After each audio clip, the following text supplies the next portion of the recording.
Chinese products are frequently viewed as inferior and expensive, contributing to their negative reputation. This is true in African countries too. Nonetheless, Chinese merchandise has played a pivotal role in shaping economies by accelerating globalization and fostering local development. Take the case of Botswana. Botswana has a population of more than 2.4 million people. Its economy is primarily driven by mineral extraction and diamond mining.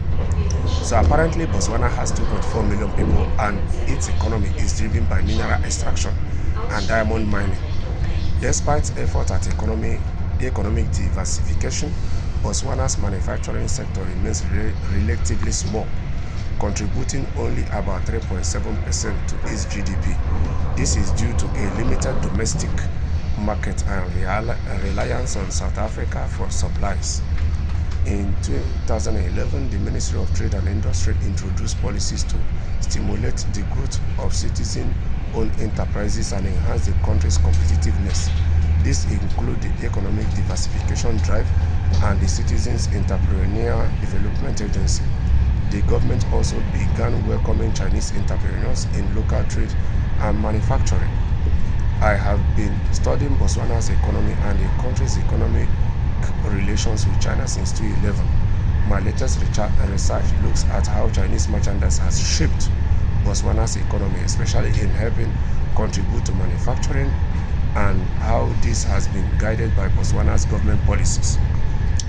So this is very good that China is helping them in this aspect, but the government of Botswana must not fail from time to time to readjust these policies, because times are changing, things are evolving, so they need to have a task force that make sure they carry out inspections to make sure that these Chinese companies are abiding by the rules and regulation.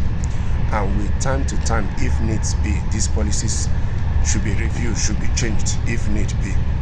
The study found that some Chinese investors in Botswana, some of whom started as traders of goods regarded as fong, low quality and cheap, has upgraded into manufacturing businesses. This upgrade was part of the government policy since the mid-2000s, which restricted the number of trading licenses issued to Chinese traders.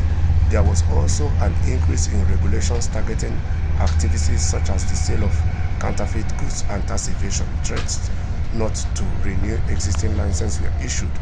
This is very good. The Botswana-China case demonstrates that Chinese business can be a building block for development of an economy like Botswana's, including manufacturing, but this depends on how Chinese companies are guided by the African host government's policies. Wonderful, well said. The journey with China. For 4 decades, the Chinese and Botswana government purposefully overlooked the issue of counterfeit consumption within their domestic market. Counterfeit productions was employed to satisfy local market demands and foster the growth of domestic industries. This is good, but like I said, from time to time, the government have to make sure that these Chinese companies are abiding by the rules and regulations, and that they are paying the appropriate tax they are supposed to pay. And with time, this policy should be reviewed, and if need be amended or changed. The transition. The Botswana's government's effort at fostering a manufacturing sector began to show signs of bearing fruit by 2018, when Chinese products with "Made in Botswana" labels began to appear. The transitions show the influence of Chinese merchandise on Botswana's trade and industrial landscape, and Chinese goods have been adopted to bolster the local economy and cater for consumer preference. This process was not without its tensions between Chinese-run and owned businesses and local entrepreneurs. Nevertheless, China shops have facilitated Chinese merchants progressing in business from retail sales to wholesale and even manufacturing. This is very good because it has a whole lot to contribute to the Botswana's economy, and it can equally help the average Botswana people who are business minded to learn one or two things to go into manufacturing themselves.